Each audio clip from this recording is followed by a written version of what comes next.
Welcome to Mechs, Myth, and Magic, episode 4. I believe I've got that one right this time. We totally messed that one up in the last episode. But this is the official episode 4. I am Tony Avila with no websites or affiliations, and I'm joined by... I'm Dante with DanteDreams.com, and our producer... Eves. Young Eves. Young Eves. I kind of want to call him Old Eves, just to be different. I've got a question. Who's your favorite X-Men? Ooh, Wolverine easy. Oh, that's so bland. No, it's not. I liked Wolverine before you guys were born. In the 80s, when he was cool. Now he's just played out. Now he's just played by Hugh Jackman. No, he's not. I mean, he was. We'll see what, Yeah, he could come into them. Rumors now of who's playing him. He should be Old Man Logan if he does anything. He already was Old Man Logan. We got that movie. But did we? I haven't watched that movie yet. You haven't watched Logan? I purposely avoided it. Hold up. I want Eves' answer, and then we're going to explore this a little bit. Okay. Or we could have just explored right it. Now, I would say Cyclops, but then I thought about Bishop. So Cyclops was right. yeah, I think he was very mishandled in all the movies, basically. But Do you know Bishop was supposed to be Filipino? oh, really? In the comic books? Yeah, he had a Filipino comic creator create him. He based him off a Filipino pool athlete. He was a pool guy, right? He was really good, right? And he patterned Bishop after him, and then Pool. Okay, No. yeah, pool table. Okay. I was gonna say a pool shark, but I don't know if he was a shark. Billiards. He was a really good pool player. Anyways, yeah, but they turned him black in the comic book, and With some of the fine. most righteous hair ever. Oh yeah. So the only correct curl. answer to this question is Cyclops. So if you won't say it, I will. Cyclops is the best X-Men. Oh, that's your favorite X-Men? Yes, yeah. Wow, dang. 100%. I mean, I think Cyclops was right, but Cyclops is always the bland guy. Okay, so in the 70s and 80s, Cyclops was definitely the bland guy, and Wolverine was the anti-hero. It might have flipped a little bit. I mean, okay, explain Cyclops. So I'm not too privy on the early X-Force X-Men years. As I do believe, like that first, they were the X-Men, and then X-Force came after that, right? Yeah, so he was the original. He was the original X-Men team. He was on that team, and that original team in the late '80s had their own comic book called the X-Force or X-Force. Yeah, and then X-Force then was very much different from what X-Force was, say, 5-10 years ago, where they were like, they're like the mutant assassin team. The CIA of the mutants, so that came through. Man, when did they start that? Because so little bit of background. Let me back up here. A lot of my comic book reading and collecting started at around 2002, 2003. So that's most of the stuff that I'm aware of because that's what I was continually reading. I have a lot of my dad's 80s comic books, including a lot of X-Force and X-Men. So I've read some of that. I'm still making my way through that. It's like 3 long boxes of comics that I'm just having a hard time. It was weird. X-Force X-Force was pretty much the rebirth of the original X-Men. It's like, okay, so we have, the X-Men team at the time was like Kitty Pryde, Colossus, Nightcrawler, Wolverine, Storm, and occasionally Cyclops, or Cyclops was the leader, and then he left. And then he just got reunited with the original X-Men. It's like, hey, let's go do something. Mm-hmm. And they became a government-sponsored. Actually, I think they were sponsored by Angel first. Yeah, because he was very rich. So the whole rich thing in X3, that's... Yeah, I vaguely remember that. But yes, he was very rich. Warren Worthington, the Angel. Yeah, Worthington Empire. Worthington the Third, says the producer. Thank you. I can barely remember his name. I'm getting old. But yeah. So he was. They were originally sponsored by them, and then I think they had some government entanglements. No. So they were a private company. They were like the Ghostbusters. They were it's like, do you have mutant problems? Mm-hmm. Let us solve them, right? Nice. Yeah, and I think they even directly parodied the Ghostbusters. Wow. And then they had some government entanglements, and I don't think they ever worked for the government. It's weird because at that time the Brotherhood of Evil Mutants were hired off as government. They were government employees trying to do the same thing X-Force was doing. It was weird. Wow. I think so. My love of Cyclops primarily comes from that show in the 90s. Just, I don't know, the Boy Scout figure. Yeah, he really was. Yeah, I've always enjoyed those. But I really started to dwell into the character around the time of Avengers versus X-Men. And it was kind of really dark turn of Cyclops when he just realizes the world is not going to help mutants. That's when he became Malcolm X. Will it? He was the Malcolm X. So he pretty much took up Magneto's Magneto. role. Yeah, he began to be Magneto, which was crazy. And I do believe Cyclops was right. Mm-hmm. You know, in a lot of cases. The way he went about it, there may have been better methods, but... Didn't he kill Professor X? So, spoiler alert, at the end of the Avengers versus X-Men run, yes, he wound up killing. But was he drunk with the Phoenix Force? Yeah. I think Professor X was trying to keep him away from using the Phoenix Force. Yeah. It's been a little while. I mean, he might have, but it might not have been murder. I don't know. I mean... It could have been like an inner... But it might not have been murder. I mean, did Professor X deserve it, though?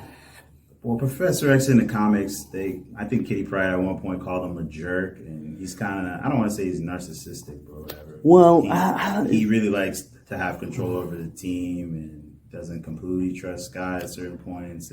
I'm pretty sure they wrote him as a bad guy. They had him, eventually they wrote him and like, oh, he did all these evil things, like any president, politician would have done, you know? Yeah. But deconstructivism, ruining good characters since the 1930s.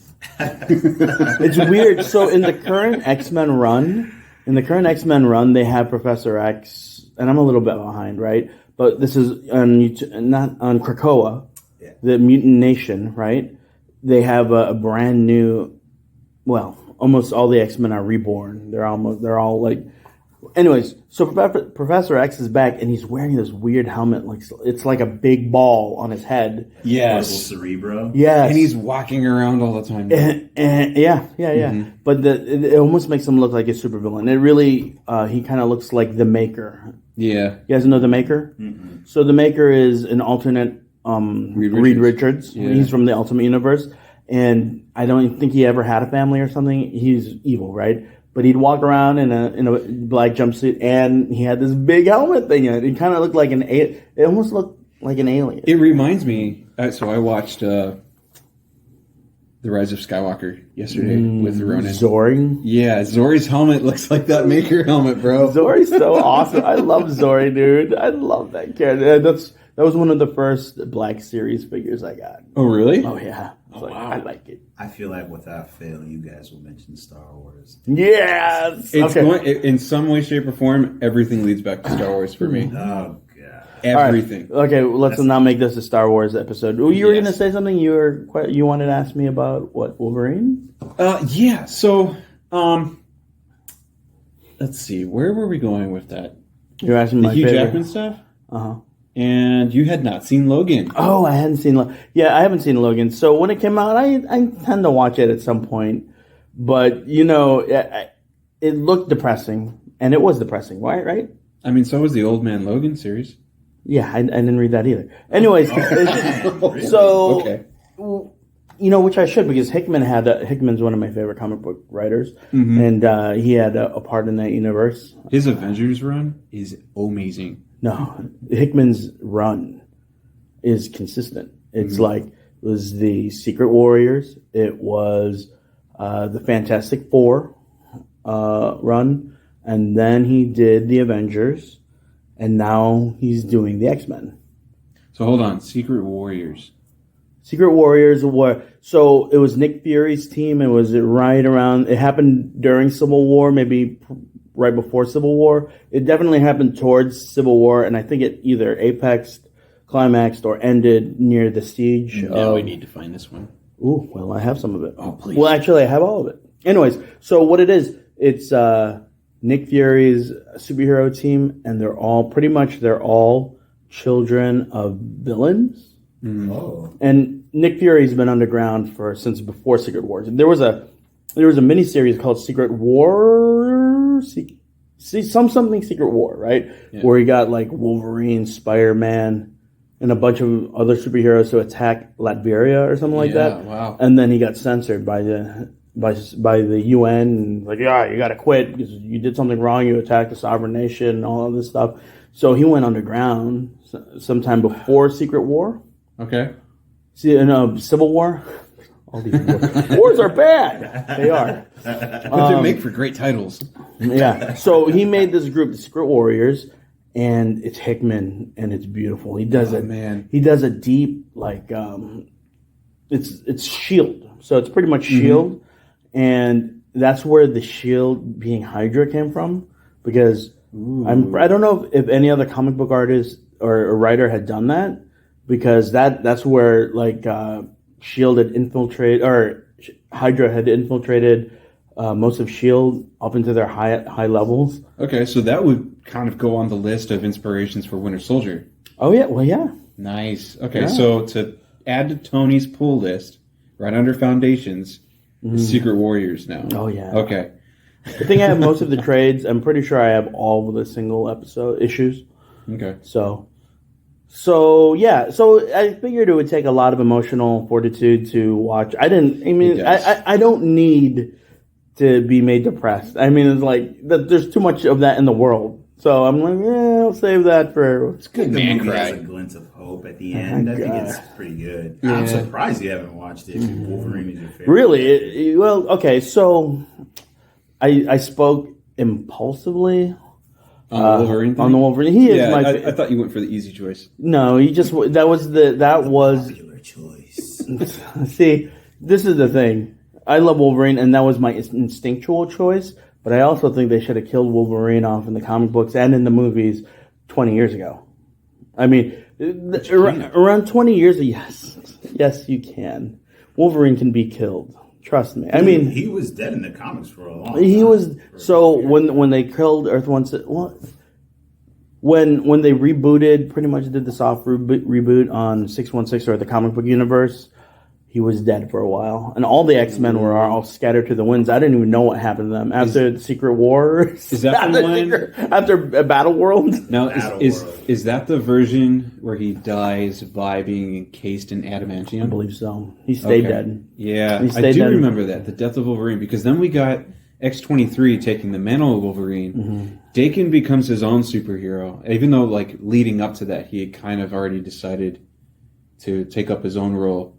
As Wolverine, or no, just as a hero of his own. I thought he was like a Dark Avenger at one. He was a Dark Avenger under the name Wolverine, but I don't think Wolverine was dead at that time. No. So what was Dakin's superhero name? I don't recall. Did he fight with claws? He did. He had his claws. Does he have 3 claws or 2 claws? He has 3. He's got 2 that come out of the knuckles and 1 that comes out of the wrist. Oh yeah, what a weirdo. Yeah, man. So I know it always creeped me out when he was fighting with those things, because if he were to punch a person in the face, it would take his eyes and his nose. You know what I mean? It was one of those where I was like, I really hope they don't get graphic with this guy.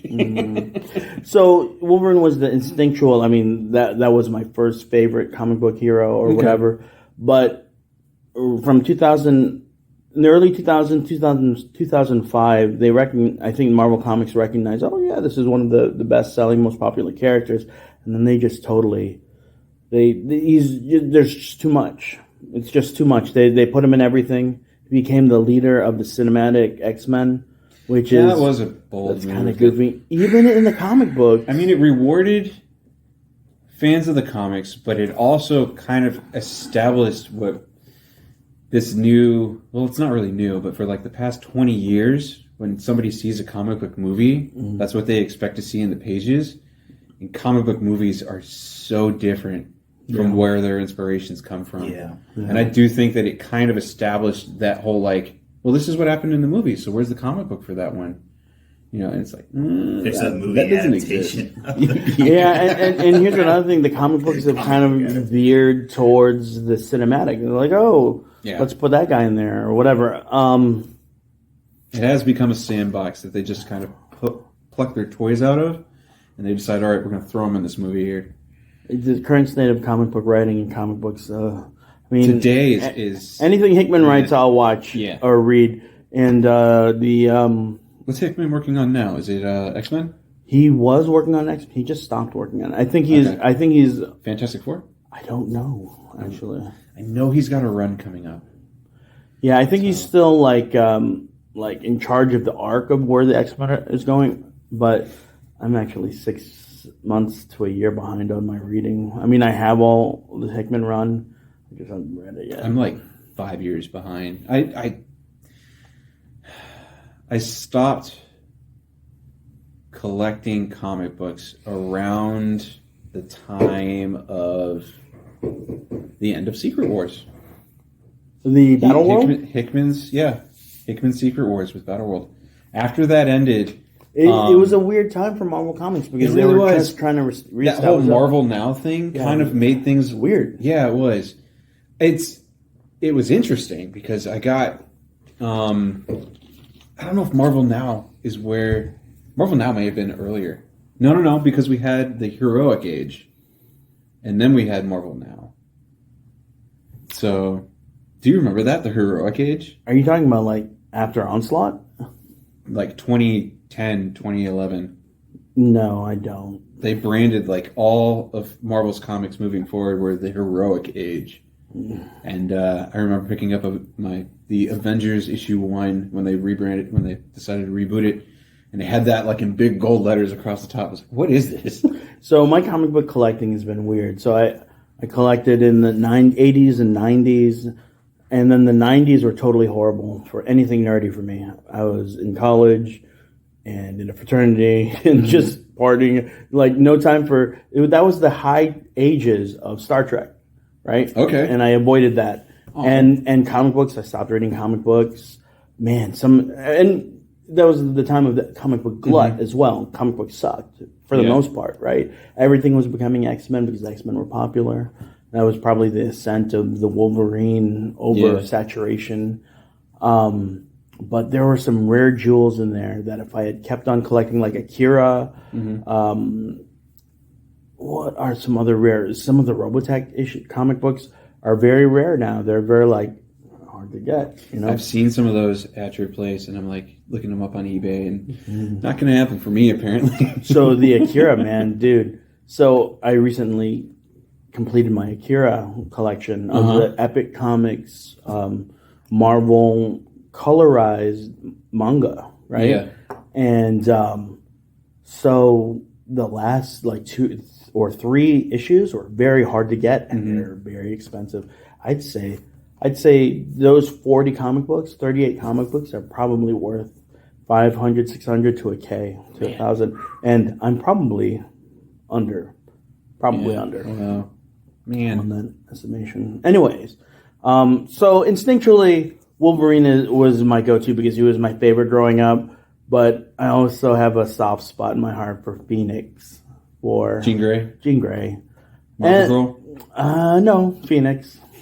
Phoenix. Yeah, Jean Grey in her Phoenix form. That was one of her monikers, though, wasn't it? Marvel Girl? Yeah, for sure. One of the early started ones. off as that. Yeah, Marvel Girl.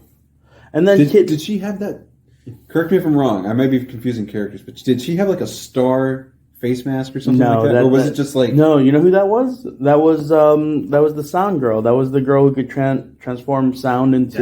Dazzler. Dazzler had a star mask looking thing? Pretty sure. Like Electro? I was thinking Electro. Man. So Marvel Girl... Firestarter? Are you thinking about Firestarter from Firestar? Firestar from the Spider-Man and his Friends. And His Amazing Friends. Is that who you're thinking about? Maybe.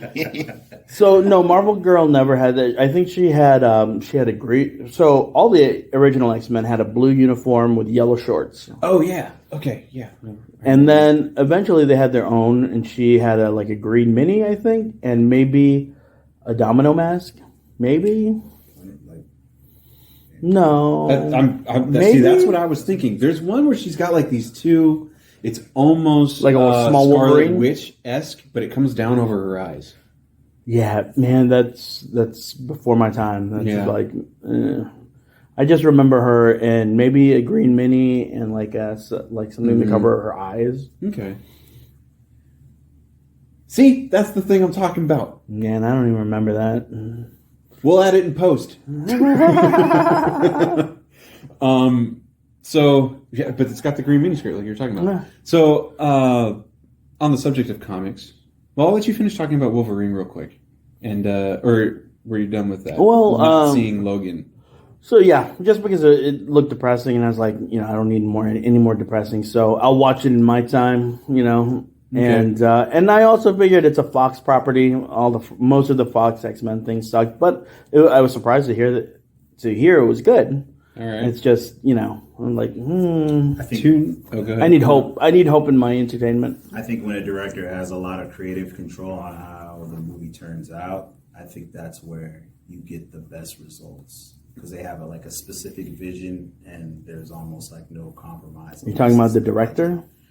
Yeah. Was it James Mangold?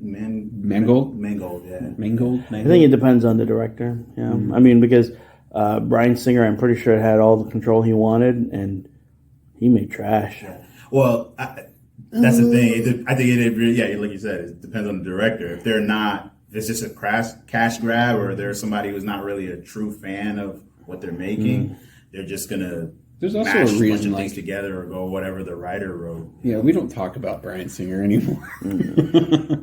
Is he So my issue with Bryan Singer and canceled, whatever.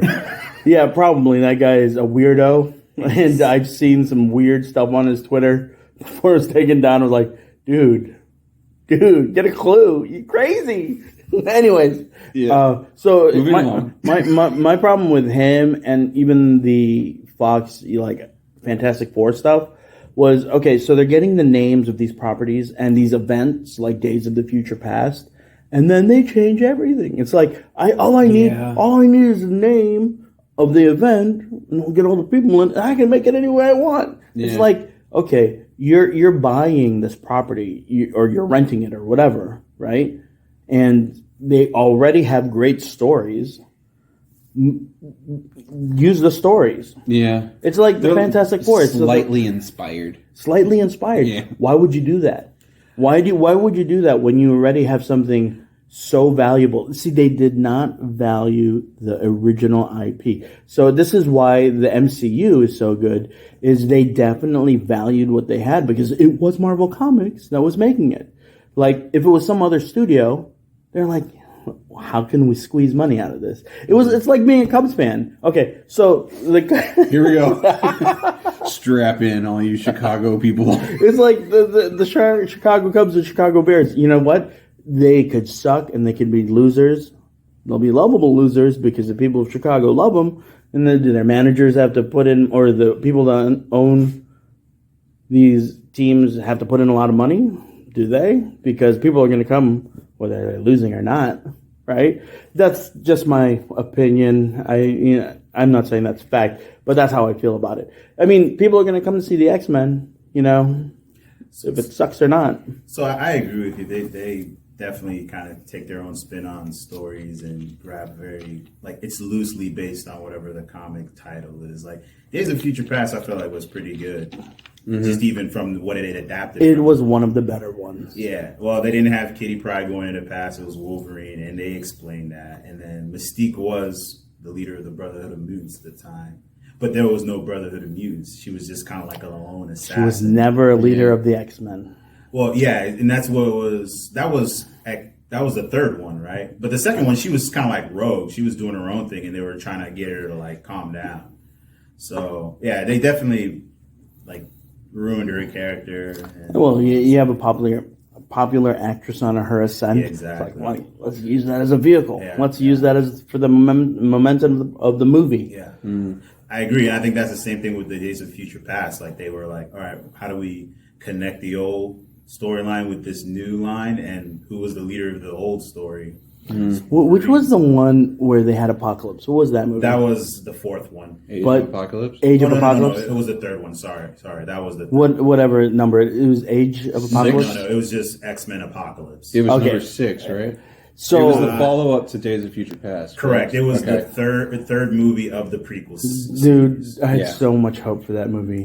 And then it's like all of the Four Horsemen. They had these great like shots of them being like, "Oh my gosh, that's super!" It was like watching a music video though. They had no lines.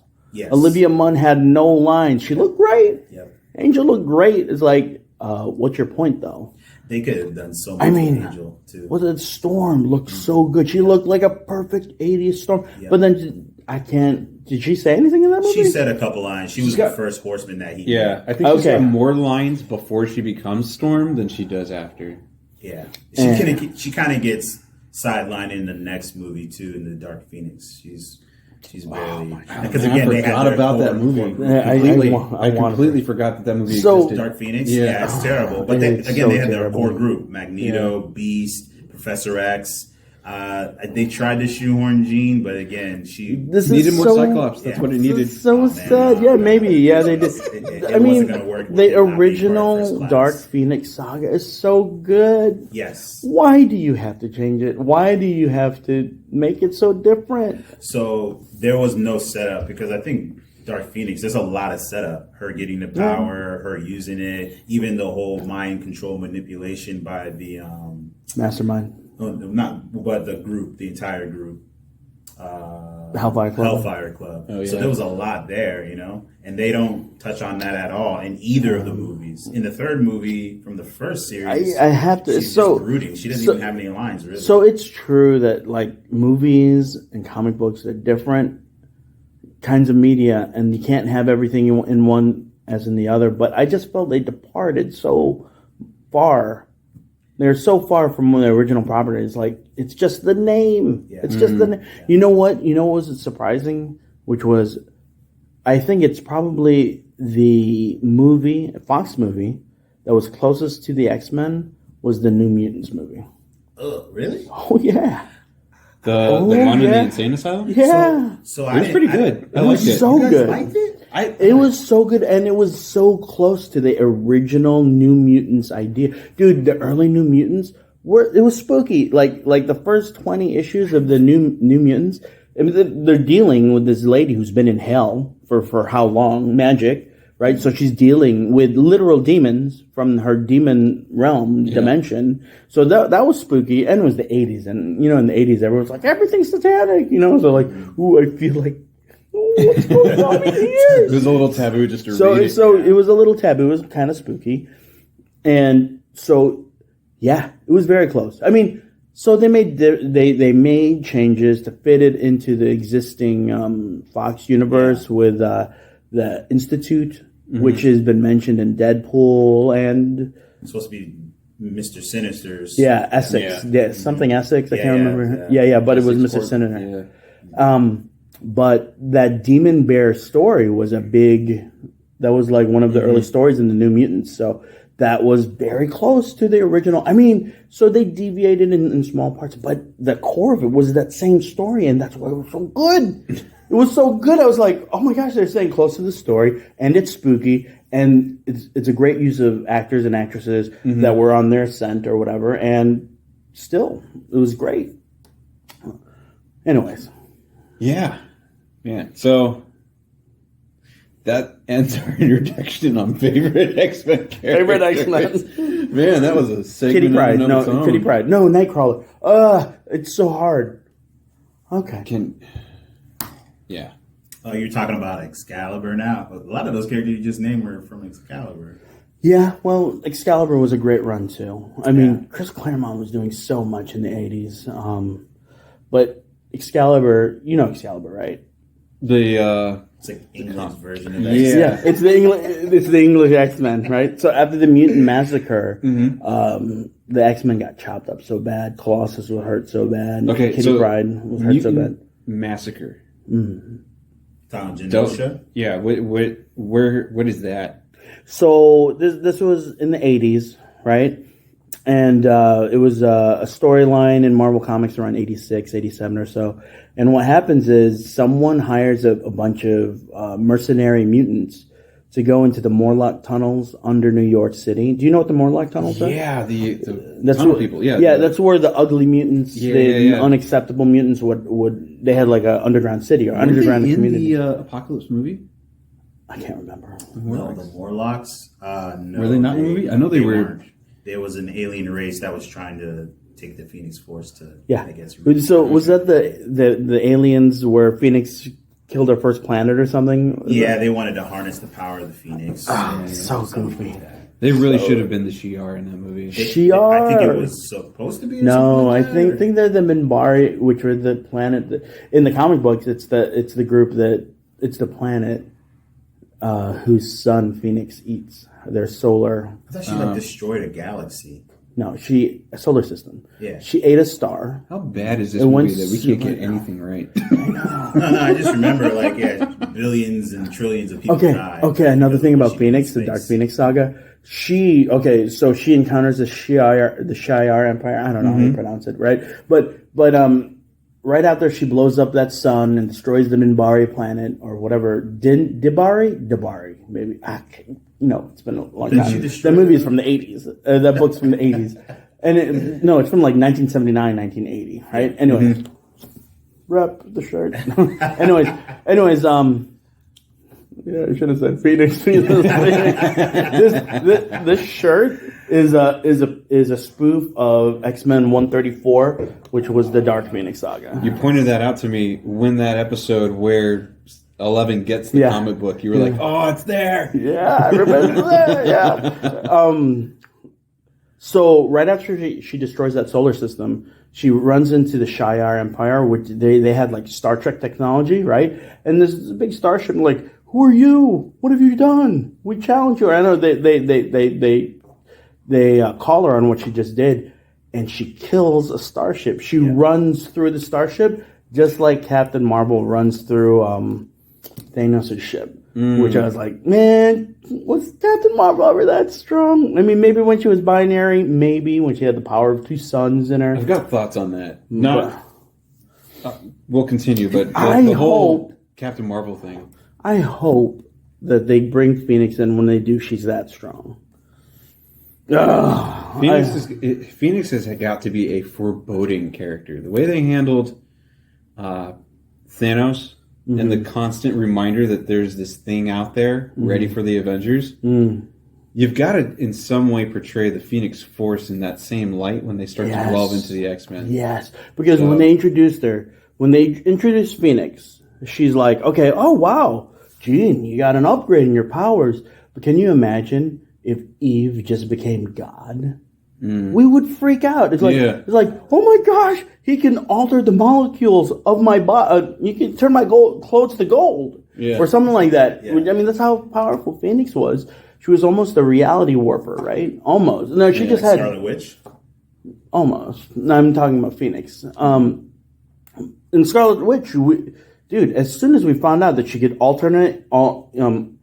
that she could make an alternate world, she could change reality. That was spooky. Yeah, I just read House of M. So Yeah, House of N is creepy. Dude. it was creepy, and that's what happens when a human becomes God. basically, Basically, right? You also have to deal with the psychosis that she's going through with Both of her them. kids and losing her husband. Yeah, And that was the thing with Phoenix. Whole thing, Because here's the thing: I don't think a human has the capability of becoming a god without going wrong. A good God, at least. A good god, a benevolent god. Yeah, I mean, we kind of dealt with that in Watchmen too. Yeah, and that interpretation has him going like, I'm done with the human race. All right, you want to wrap us up?